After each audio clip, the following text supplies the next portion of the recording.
Well, now that I've showed you all the dinosaurs in my Cretaceous Park, might as well give you a show of some of the other things. Here I have a few dinosaur skeletons, not really for any reason, just for decoration.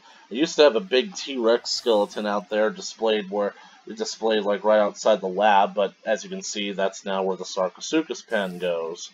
Here's my place. It's a converted house that I basically parasited onto the church with. Here is the first piece of dinosaur DNA that I analyzed. The first piece of Ankylosaurus DNA. Got a lot of stuff here, a lot of coal that I don't really need. This is a Hinodus skeleton fossil. Here are my analyzers. As you can see, I've been analyzing a lot of plant fossils, but also some tar drops. I got these broken figurines, got a whole lot of petrified plants and whatnot. I don't even know how many types of plant DNA, plant fossils there are in this game, so I just don't know yet. Bone meal for days, though. There's an archaeology workbench, which you can't craft. Whole lot of cool stuff in here. I'll explain most of this stuff later. In fact, you probably weren't supposed to see most of that stuff. Got fossils for days. Here's some frozen meat, which you could get Ice Age DNA from, but like I said, pretty much getting it from rotten flesh.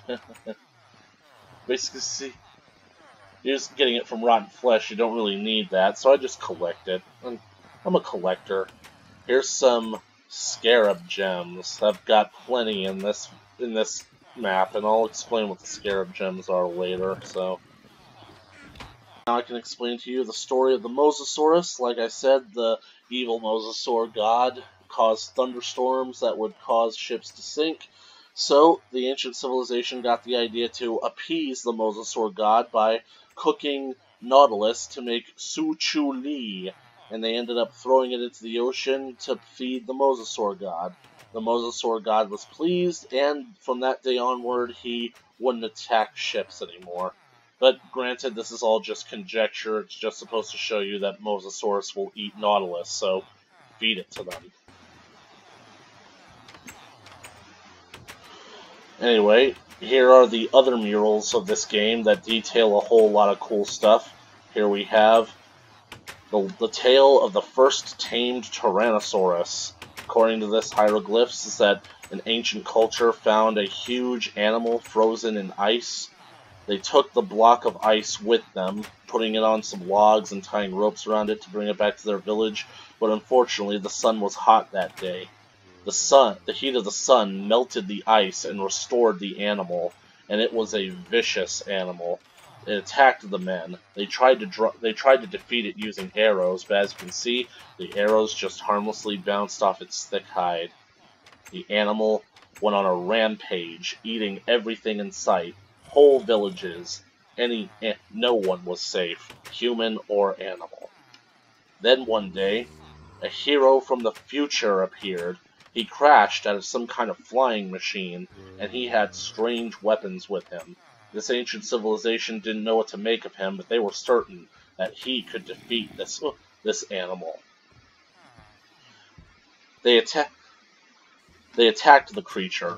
Their spears, of course, did nothing to the dinosaur, but the hero from the future had strange weapons that fired little metallic darts. They were able to hurt the creature and bring it down.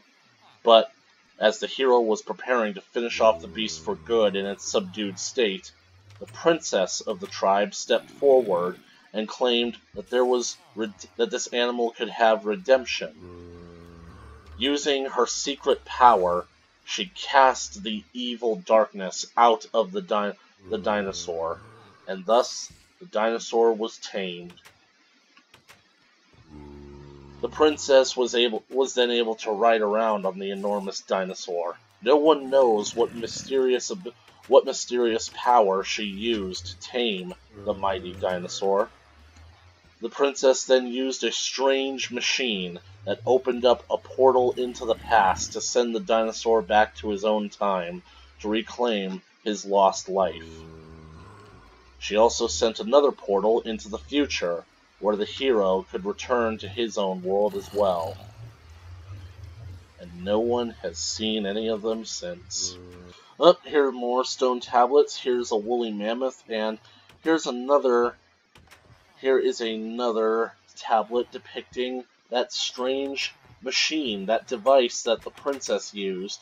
And I don't know what it is or how to get my hands on one. Holy! I have 40 pieces of Dominican amber. I did not know that. I thought that at most I had like maybe 13, not 40 pieces. Let's see how much dirt I've got in there. None. The sifter has completely stopped. I guess I'll just have to eventually go dig up some more.